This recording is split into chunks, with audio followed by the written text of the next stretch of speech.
परमात्मने नमः।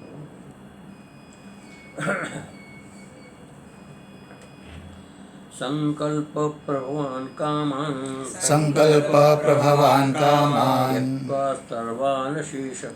त्यक्त्वा सर्वान् शेषतो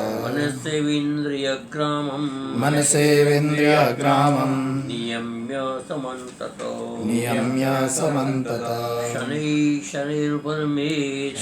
शनैः उपरमेत् बुद्ध्या धृतिगृहीतया आत्मसंस्थं मनः कृत्वा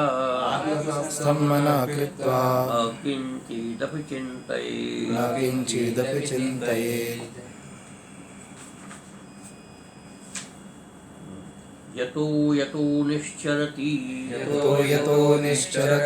मनश्चञ्चलमस्थिरं ततस्ततो नियम्येत आत्मन्येव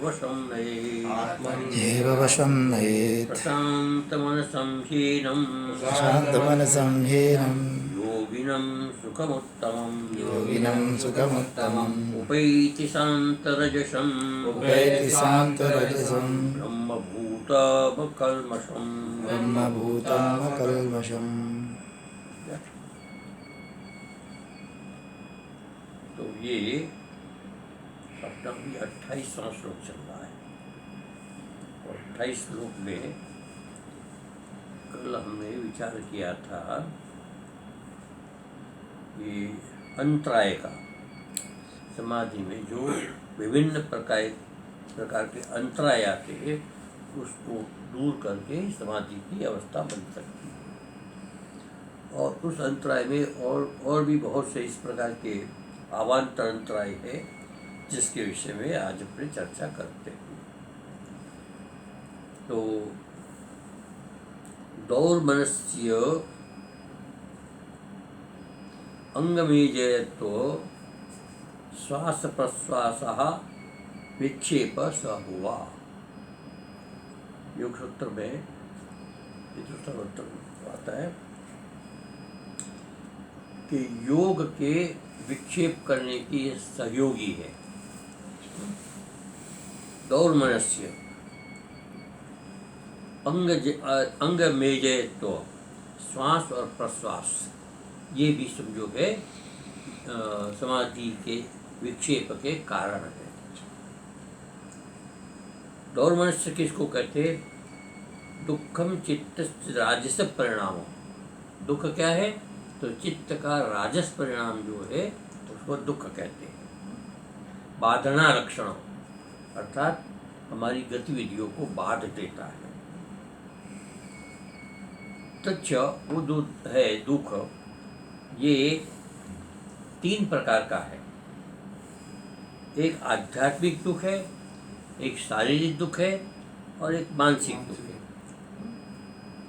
च व्याधि वशात कामवशाच्च भवति।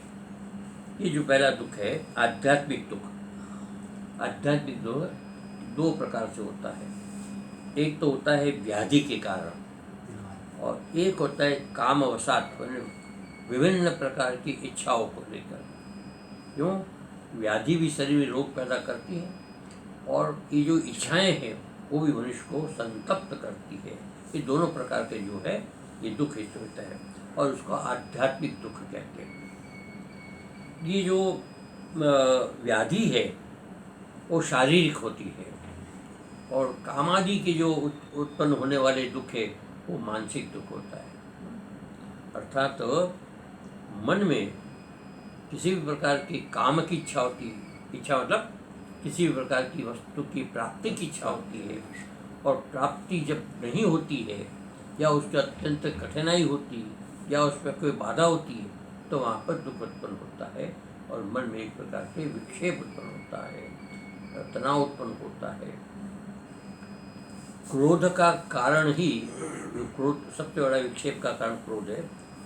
क्रोध का कारण ही बताया है इच्छा, और इच्छा का कारण कौन है? इच्छा का कारण संग। जैसा हम संग करेंगे वैसे हमारी इच्छा होगी। यदि हम संग अच्छा करते हैं तो हमारे अच्छे विचार होंगे, और यदि हम संग अच्छा नहीं करते हैं, जैसे होता है खुराफाती, तो मन में खुराफात के ही विचार आता है और हर वक्त वो दूसरा भी इससे प्रभावित होता है। तो दो प्रकार की रोग है, शारीरिक और मानसिक। शारीरिक रोग तो व्याधि, वो तो समझो कि एक प्रकार से प्रकृति का देन व्यक्ति हुए अपना दोष है इसके अंदर, लेकिन विशेष करके कर्म भोग है। लेकिन ये जो काम है वो यदि हम संग से जितना बचेंगे उतना ही हमारा समझो के इच्छाएं कम होगी।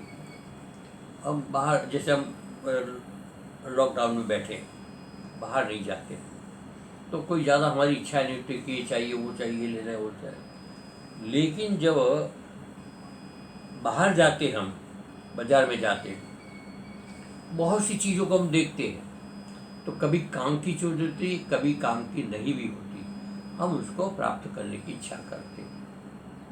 और इच्छा जो है जब ठीक ठीक किसी भी कारण से पूरी नहीं होती है तो फिर क्रोध उत्पन्न है, और क्रोध जो है मानसिक रोग को उत्पन्न करता है।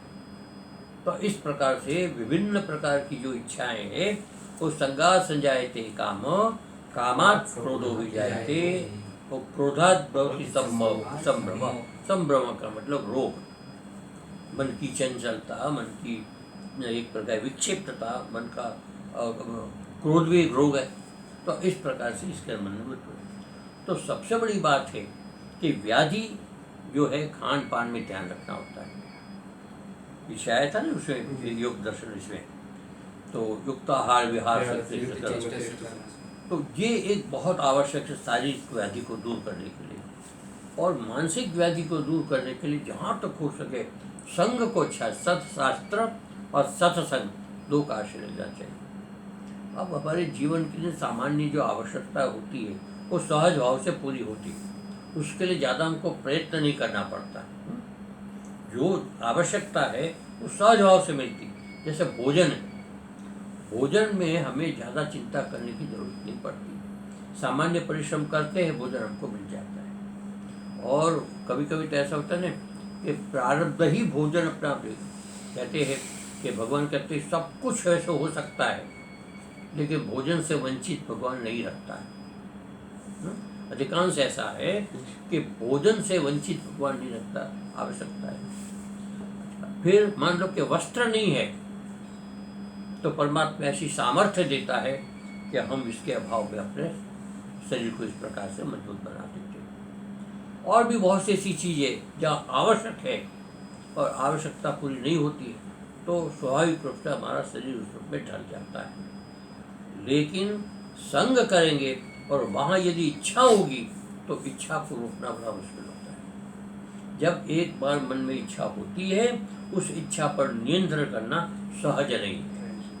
तद आपके मन में जैसे लैपटॉप लेने की इच्छा हुई तो कब लॉकडाउन खोले, कब लैपटॉप ले, ये होता है। तो ये सारी इच्छाएं जो है मनुष्य को बाध्य करती है, और जब इस प्रकार की इच्छा पूरी नहीं होती है तो रोग होता है। इसलिए कहते हैं यहाँ पर कि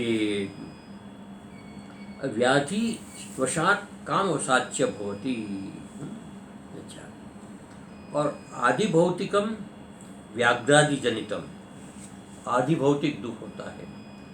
आदि भौतिक भूत संबंधी, बाहर की जो प्रकृति का है, प्रकृति का प्रकोप है, सामान्य भय है, व्याघ्रादि का भय, तो मृत्यु और प्रतिष्ठा का भय होता है, वो भी समझो कि आदि भौतिक भय के अंतर्गत आता है। तथा आध्यात्मिकम ग्रह पीड़ा जनितम, आध्यात्मिक किसको आदिदैविक, आदि ग्रह पीड़ा जनितम, ग्रह पीड़ा होती है, भूत प्रेत आदि की भावना हो जाती है, मन में आशंका हो जाती है। तो इस प्रकार का आदि दैविक ग्रह पीड़ा जनितम द्वेषाख्य विपर्य हेतु समाधि विरोध। ये जो है द्वेषाख्य एक विपर्य है, विपर्य है ना, द्वेषाख्य में द्वेष नाम से जो विपर्य है उस विपर्य का हेतु, एक विपर्य उसका हेतु है, व्याधि का ये हेतु।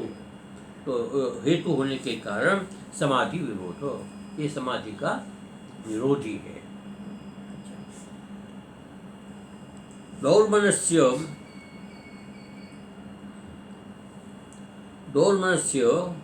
इच्छा विघातादि बलवत् दुःखानुभव निमित्तस्य तामसः परिणाम विशेष। दौर्मनस्य मन की दुर्बलता, और मन की दुर्बलता के इच्छा विघात, जब इच्छा का विघात होता है, इच्छा का नाश होता है, इच्छा पूरी नहीं हो पाती है, तो बलवत् दुख, प्रबल दुख की अनुभूति होती है। वो जो अनुभूति से उत्पन्न होने वाला मानसिक जो तामस स्वभाव है, मानसिक एक तामस गुण है, उसका परिणाम विशेष जो होता है वो कहते हैं दौर्मनस्य। और उसका दूसरा अर्थ है क्षोभ। मतलब क्षोभ होता है, तो क्रोध अलग होता है, क्षोभ अलग होता है। क्रोध में अत्यंत आवेश होता है, और क्षोभ में व्यक्ति जो है थोड़ा सा वो क्रियाहीन हो जाता है। दौर्मनस्य मन की दुर्बलता होती है। और उसे स्तब्धि भाव, स्तब्धि भाव में क्रिया नीति तामस गुण के कारण रजोगुण नहीं होता इसमें, तो स्तब्धि भाव हो जाता है। स तो कषायवत लयवत समाधि विरोधी, ये जो है कषाय के समान और लय के समान, जैसे लय और कषाय समाधि के विरोधी है, उसी प्रकार स्तब्धि भाव जो है दौर्मनस्य, वो भी समाधि में बाधक है। अंगमेजयत्वम, अंगमेजयत्व, अंग का कंपन होना, शरीर में कंपन होता है, एक प्रकार का रोग होता है, और भय से भी होता है। कंपनम मानस सैज्य विरोधी, तो ये अंग का अंग, जैसे हाथ धरता है, गर्दन रहती, तो अजमेर, तो वो जो है आसन की स्थिरता में बाधक है। जब आसन की स्थिरता में बाधक है, तो स्वाभाविक समझो के प्रकारांतर से योग में वो बाधक हो जाता है, इसलिए वो भी समझो के बाधक है। प्राण, प्राणेन बाह्य वायुर अंतर प्रवेशम श्वास, श्वास प्रश्वास का है। प्राण क्या है कि बाह्य वायु, बाहर का जो वायु है, अंतर प्रविश्य, अंतर ले जाता है, ये श्वास है। तो उसमें क्या होता है कि समाधि में रेचक, पूरक, स्तंभक 3 प्रकार के प्राण होता है। तो रेचक प्राण है, उसका इबादत है। श्वास प्रश्वास चलना, ले जाना, ले जाना, वो दोनों समाधि के अंदर बाधक है। इसलिए श्वास जो है जहाँ तक तो उसका कम से कम बाहर निकले, ज़्यादा निकलेगा तो फिर बाहर तेजी से निकलेगा ना, तो उसका नुकसान देता है। तो इसलिए वो भी कहते प्राणीर बाह्य वायु और अंतर प्रविश्य श्वास, समाधिर अंगरेचक, समाधिर अंगरेचक विरोधी, समाधि में ये रेचक होने का, अंग रेचक होने के कारण, रेचक होने बाहर का विरोधी होने के कारण ये समाधि का बाधक है। फिर प्राणेन प्रकोष्ठीय, प्रकोष्ठ में पेट, नाभि, प्राण जो हमारे प्रकोष्ठ में वायु और बहिर्निसरणम, वायु का बाहर निकलना, प्राण लेना और प्राण छोड़ना, ये दोनों जो है प्रश्वास उसको कहते हैं।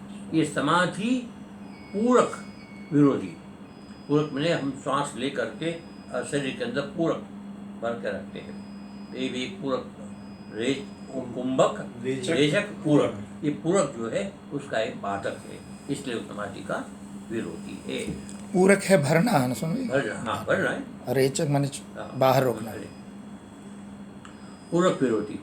समाधि समाहित चित्तस्येते न भवन्ति, जो समाहित चित्त होता है इसमें ये सब चीज जो दोष नहीं आते। जैसे दौर्मनस्य है, क्या क्या बताया इसमें, दौर्मनस्य, हाँ दौर्मनस्य है, दुख दौर्मनस्य अंगमेजत्व। अंगमेजयत्व श्वास प्रश्वास ये जो है ये सब चीज़ें बात के। तो समाधि अवस्था जब होती है एते न भवन्ति, ये सब इसके अंदर नहीं रहता। विक्षेप चित्तस्य भवन्ति, लेकिन जो विक्षिप्त चित्त होता है इसमें सब चीज़ होती है। जैसे हम लोग के विक्षिप्त चित्त, तो हम लोगों में ये सब चीज़ ऐसे प्रभावित है। विक्षेप स वो अंतराया एव, और विक्षेप के साथ उत्पन्न होने वाले, विक्षेप के साथ उत्पन्न होने वाले ये सब अंतराया एव, ये सब अंतराय ही है। जैसे पीछे अंतराय आए थे ना, तो ये इनके साथ ही है, इसलिए सब अंतराय है। इति अभ्यास वैराग्याभ्याम निरोधव्य, इसको अभ्यास और वैराग्य के द्वारा निरोध करना चाहिए। अभ्यास में ईश्वर परिधान का, ध्यान का बार बार अभ्यास करना, और वैराग्य में संसार की असारता का चिंतन करना। इस प्रकार से करते करते ये सब का निरोध हो सकता है। अथवा एक और बताया, ईश्वर परिधान नवा, ये जो समाधि है ईश्वर परिधान से भी होती है। अभ्यास से भी होती है और ईश्वर परिधान। लेकिन ईश्वर परिधान जो है सर्वश्रेष्ठ उपाय बताया, इसलिए कहते हैं कि ईश्वर परिधान से ये समाधि प्राप्त होती है और ये सारी चीज़ें निवृत्त होती है। कहते हैं ईश्वर की कृपा हो तो सहज भाव से व्यक्ति में सुसंस्कार आते हैं। ईश्वर की कृपा हो तो व्यक्ति सन्मार्ग पर अपने आप चलने लगता है, उनकी प्रवृत्ति ऐसी हो जाती है। तो यहाँ पर ही बताया है। ईश्वर प्रणिधान का अर्थ क्या होगा? अभी बताएंगे सारा है ना। ईश्वर प्रणिधान तीव्र संयोगानाम आसन्ने समाधि लाभे प्रस्तुते ईश्वर प्रणिधानवाद इति पक्षांतरमुक्त्वा ईश्वर प्रणिधेयम् ईश्वरम् तीव्र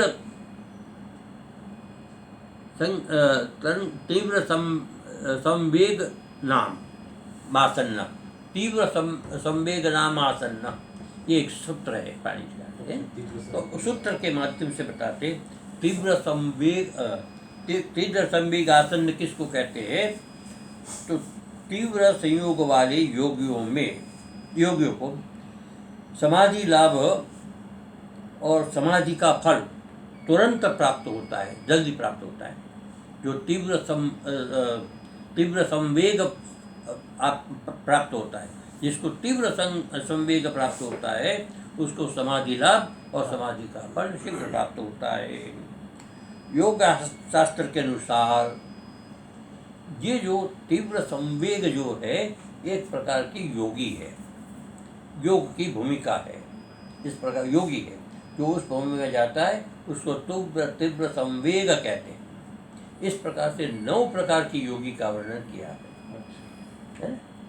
9 प्रकार के, ये 9 प्रकार की योगी किस प्रकार के?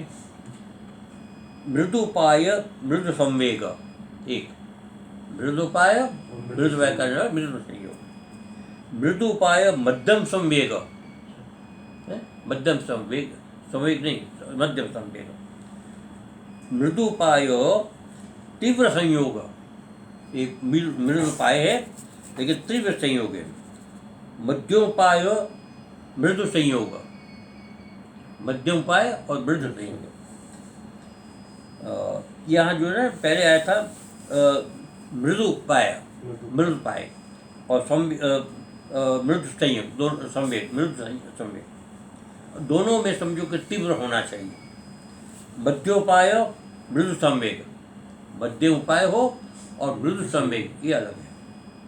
मध्योपाय मध्य संवेग, अंतर है थोड़ा सा। मध्योपाय मध्य संयोग, मध्योपाय तीव्र संयोग, ये उसे एक कदम आगे बढ़ना।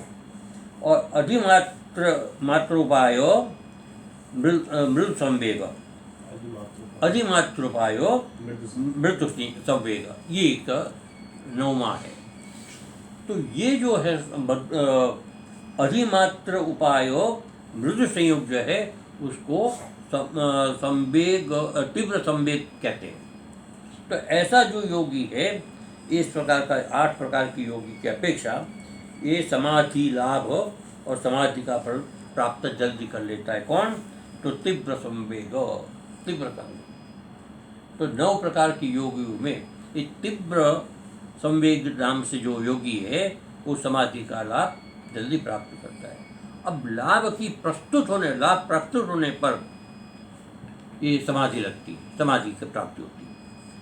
अथवा ईश्वर परिधानात्वा, अथवा ईश्वर के परिधान, ईश्वर में अनन्य भाव से निष्ठा से भक्ति हो उसको प्राप्त होता है। अनन्य भाव, न अन्य, अनन्य, अर्थात ईश्वर की शरण के अतिरिक्त किसी भी व्यक्ति की शरण न हो, ऐसा से अनन्य भाव। पक्षांतर मुक्ता, इस पक्षांतर को कह करके 2 है। एक तो तीव्र संवेग या समझो कि ईश्वर परिधान, 2 है। अब 2 में से ईश्वर परिधान जो है वो सर्वश्रेष्ठ माना गया है। अब उस ईश्वर परिधान के लिए पहले तो प्रणिधेय क्या है, परिधान का प्रणिधेय क्या है? तो ईश्वरम, ईश्वर का प्रणिधेय है, अर्थात जिसका हम आश्रय लेना चाहते हैं वो ईश्वर है। अब ईश्वर का स्वरूप क्या है यहाँ पर बताए, क्लेश कर्म विपाकाशय अपरामिष्ट पुरुष विशेष ईश्वर। क्लेश न हो, कर्म विपाक न, हाँ, कर्म न हो, विपाक न हो और आशय न हो, ऐसे से अपरामिष्ट, अस्पृष्ट, जिसके अंदर बिल्कुल उसका संबंध न हो, उसका नाम पुरुष विशेष जो है वो ईश्वर माना जाता है। तो 4 चीज़ बताई है। एक तो क्लेश, एक है कर्म, एक है विपाक और एक है आशय, 4 चीज़। अब क्रम से इसको समझाने का प्रयास करेंगे। तो सबसे पहले आता है क्लेश। अविद्या, अस्मिता, राग, द्वेष। क्लेश के विषय में बताया गया था, पता है क्लेश कौन? 5 क्लेश है। कौन? अविद्या, अस्मिता, राग, द्वेष, अभिनिवेश, पंच क्लेशाः। ये 5 अस्मिता, अविद्या, अस्मिता, राग, द्वेष, अभिनिवेश, ये 5 क्लेश है। वो पहले भी आ चुका है। फिर दूसरा आता है कर्माशय, कर्माशय, कर्म। अब कर्म क्या है? तो हम जो राग द्वेष से उत्पन्न शुभाशुभ कर्म, राग से शुभ कर्म और द्वेष से अशुभ कर्म, जो अच्छा लगता है वो हम अच्छा कर्म करते हैं, बुरा लगता है वो बुरा कर्म है। तो राग द्वेषों से उत्पन्न शुभाशुभ कर्मजन्य जो पाप और पुण्य है उसको कर्म कहते हैं, क्रिया को नहीं कर्म कहते हैं। उसका जो उत्पन्न होने वाला फल जो है, परिणाम, पाप और पुण्य, उसको कर्म कहते हैं। ठीक है, ये कर्म हो गया। अब फिर विपाक, विपाक शब्द बड़ा अच्छा है। तो पाप पुण्य के फल, पाप और पुण्य का फल पता है क्या होता है? फल जाति आयु भोग, जाति आयु भोग, ये उसका फल होता है। तो वो योग सूत्र का एक है, सती कर्म विपाके जाति आयु भोगा। सती मूल्य तद्विपाक। कर्म जब जैसे मृत्यु होती है तो मृत्यु के बाद एक शरीर के बाद दूसरा शरीर को प्राप्त होता है। तो जैसे ही उसको दूसरा शरीर प्राप्त होता है तो उनका पूर्व संचित कर्म और वर्तमान जीवन के कर्म, वो दोनों के मिलकर एक तीसरा कर्म उत्पन्न होता है, उसको प्रारब्ध कर्म कहते हैं। उस प्रारब्ध कर्म से 3 चीज उत्पन्न होती है, जाति आयु और भोग। जाति का अर्थ होता है किस योनि में जीव को जन्म लेना है, किस योनि में, पशु पक्षी कीट पतंग मच्छर सांप सरीसृप देव दानव असुर जो भी है, भिन्न भिन्न प्रकार की योनियां हैं, 84 लाख। समान प्रसवात्मिका जाति है, समान प्रसवात्मिका जाति। तो क्या है कि अनंत 84 लाख योनियां हैं। कर्म के अनुसार उसको उस प्रकार की योनि मिल जाती है जाति।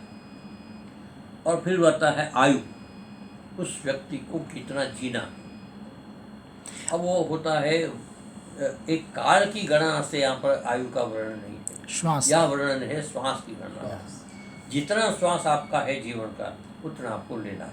और स्वामी जी, आई थिंक हर जगह श्वास ही है, आयु से तो नहीं होगा ना? जो लोग समझते कि आयु दिन से गिने जाते आयु हैं, तो ऐसे लोक व्यवहार के श्वास लिए से है, ही। अब श्वास की गणना नहीं हो जी सकती जी जी। कि इतने श्वास पीट के इतने बाकी है, हम गिन नहीं सकते। ना। इसलिए हम व्यवहार में इसको ये करते हैं कि भाई ये काल से इसकी गणना करते हैं। क्योंकि योगी श्वास रोक के ही तो आयु बढ़ाता है प्राणायाम से। तो जितना श्वास, अब इसका भी एक थोड़ा उदाहरण है कि हम जो है सात्विक कर्म करते हैं, तो सात्विक कर्म में हमारे श्वास की कम व्यय होता है। व्यय कम होता है। राजस कर्म करते हैं उसमें श्वास बहुत ज़्यादा तेज चलता है। जितना राजस कर्म होगा उतना श्वास आपका बढ़ेगा। तामस कर्म करें, तामस में भी श्वास ज़्यादा खर्च होता है, क्योंकि सोते हैं तो उसमें श्वास की गति बढ़ जाती है। एक दूसरा, जैसे काफ़ी मेहनत करते हैं, परिश्रम करते हैं, दौड़ते हैं, तो श्वास की गति आपकी बड़ी तीव्र हो जाती है। और आप आराम से चलते हैं तो श्वास की गति कम होती है। तो ये जो बताया है कि व्यायाम भी करना है तो ऐसा करना है जिसमें श्वास की गति पर उसका दुष्प्रभाव न पड़े। अच्छा, इसीलिए प्राणायाम बताया कि प्राणायाम में जितना लंबा श्वास लेंगे आप उतना श्वास आपका बचेगा, और जितना कम छोटा श्वास लेंगे उतना श्वास की गणना की ज़्यादा हो जाएगी, तो आयु इसमें कम। और यही कारण है, जैसे आप कहते हैं कि प्राचीन काल में ऋषि मुनि श्वास का अवरुद्ध कर देते थे। जब सांस अवरुद्ध हो जाता है तो वर्षों तक वो एक श्वास पर न जाने कितने वर्ष तक जीवित रहते थे। तो इस प्रकार उनकी आयु लंबी हो जाती थी। और आज जो हम आज के मनुष्य में राजस तत्व और तामस तत्व अधिक होने के कारण श्वास की अधिकता होती है और जल्दी उसकी आयु का समाप्ति हो जाती है। तो इसलिए कहते ये आयु। और दूसरा जो सबसे महत्वपूर्ण है, ये जो अपना विपाक, वो है भोग। भोग क्या है कि जीवन में कर्म के आधार पर भोग होता है। हमारे जीवन में अनेक व्यक्तियों से अनेक प्रकार के संबंध होते हैं, तो जितना जिसके लेना देना है उतना उसको अपने जीवन में करना है। जैसे एक बच्चा अपने माता पिता के बाद जन्म लेता है, तो कोई सुख देने आता है, कोई दुख देने आता है। तो बहुत स्वल्प समय उसको बहुत खुशी होती है कि मेरे वहाँ पुत्र जन्म हुआ, लेकिन महीना 2 महीने उसका देहांत हो गया। अब कितने समय के लिए दुख होगा? खुशी महीने के लिए हुई, लेकिन इसकी दुख कितना हुआ? अनंत काल के लिए। जब तक जीवित है तब तक उसके लिए सूल के तरह दुख चुपता रहेगा। ये दुख देने के लिए आता है। तो इसी प्रकार से सुख देने के लिए आता है। तो जितना सुख देना उतना सुख दे करके वो रहे उतने समय। और कर्म, अच्छा, इसी प्रकार से विभिन्न व्यक्तियों के साथ संबंध होता है। माता पिता के साथ ही, सब भाई बहन जितने भी संबंध है, और इसके अतिरिक्त जैसे मित्र दोस्त है, जिन जिन लोगों से व्यापार करते, जिन जिन लोगों से व्यवहार करते, वो सारे हमारे संबंध हैं। तो इस सारे संबंध में लेन देन होती है, और जिन व्यक्तियों के साथ जितना लेन देन उतने तक आपका संबंध रहेगा, और संबंध लेन देन समाप्त हो जाएगी, संबंध अच्छे। अब मान लो कि कुछ समय के बाद यहाँ से विष्णु चले जाएंगे, तो अब संबंध खत्म, लेन देन खत्म हो गया, ये होगा। तो इसी प्रकार से मनुष्य का संबंध लेन देन के आधार पर, जीव का संबंध लेन देन का। एक मच्छर भी काटता है तो उसके पीछे भी लेन देन है। तो कहने का तात्पर्य कि भोग रूप सुख दुख, इसको कहते हैं विपाक। तो जाति आयु और भोग, ये 3 जो है विपाक शब्द से उसको कहा जाता है। विवाह के बाद फिर आता है आशय। आशय क्या होता है? सुख दुखात्मक भोग से जन्य नाना प्रकार की वासनाएं, सुख दुख भोगते हैं और भोग के बाद जो उसके संस्कार होते हैं, जिस जिस व्यक्ति के साथ जिस जिस प्रकार का आपने व्यवहार किया, उस व्यवहार के आधार पर एक संस्कार होता है और संस्कार जो सूक्ष्म रूप में चली जाती है उसको वासना कहते हैं। ये वासना जो है आशय कहलाती है। क्या इसको कर्म बीज भी बोल सकते हैं? कर्म बीज, कर्म कर्म बीज। कर्म बीज, हाँ, क्योंकि हाँ, योग कर्म दर्शन बीज, कहता है हाँ, दग्ध वासना बीजम, कर्म बीज है। कर्म बीज। कर्म बीज है। उन्हीं वासनाओं से आगे कर्म बनता है। ये कर्म बीज है। तो इस प्रकार की वासना जो है आशय कहती है। अभी 4 प्रकार का बता है। न तो ईश्वर में क्लेश है, न ईश्वर में कर्म है, न ईश्वर में किसी प्रकार का विपाक है और न ही किसी प्रकार आशय। का आशय है। तो इस प्रकार से पुरुष विशेष जो है उसको ईश्वर कहते हैं। इसको ईश्वर कहते हैं। तो ये जो ईश्वर है, तत्र निरतिशयम सर्वज्ञ बीजम, ये जो है ईश्वर निरतिशय सर्वज्ञ बीज है, अर्थात सर्वज्ञ है, निरतिशय सर्वज्ञ। सर्वज्ञ क्यों है, कैसे है, उसका विचार अपने कल करेंगे। ओम सर्वे भवन्तु सुखिनः, सर्वे सन्तु निरामया, सर्वे भद्राणि पश्यन्तु, मा कश्चित् दुःखभाग् भवेत्। ओम शांति शांति शांति।